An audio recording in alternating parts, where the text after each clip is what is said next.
Good morning, folks. Ken Ring of www.predictweather.com. It's the 11th of May, and this month coming up for Dargaville and places further north. Really, I've only had about 6 days earmarked for them for useful enough rain, and they've had 3 already.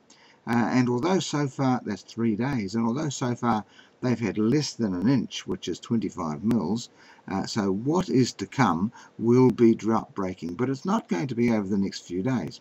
I'm expecting about another 100 mils this month for Northland, and much of that is going to be around the 19th, which is the next lot of rain after this system.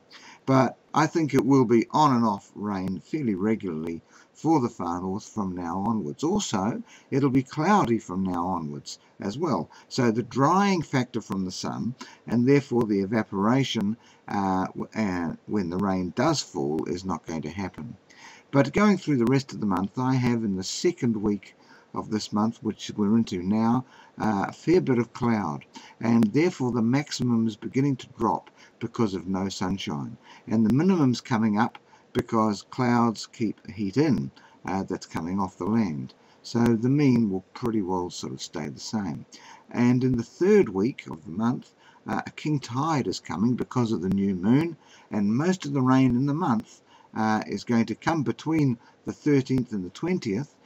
So that's in a few days' time, but especially heavy from about the 19th to the 21st, and then easing off after that. So really between the 13th and the 25th, you could say, would be the drought breaker, and more towards that 19th to the 20th time period. And in the last week for that area, for the far north, the sun will come out for a couple of days after the 21st.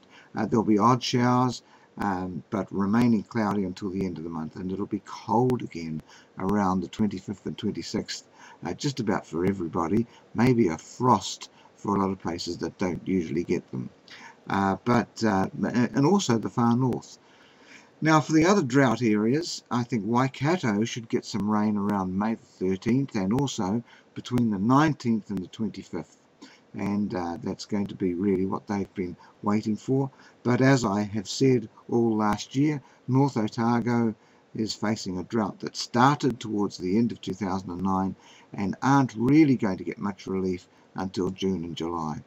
And they will be the last places in the country to get the rain relief. So that's me, Ken Ring, predictweather.com. Make sure you look at my website. There's all sorts of new articles up there all the time, and new predictions for you. Thanks for watching.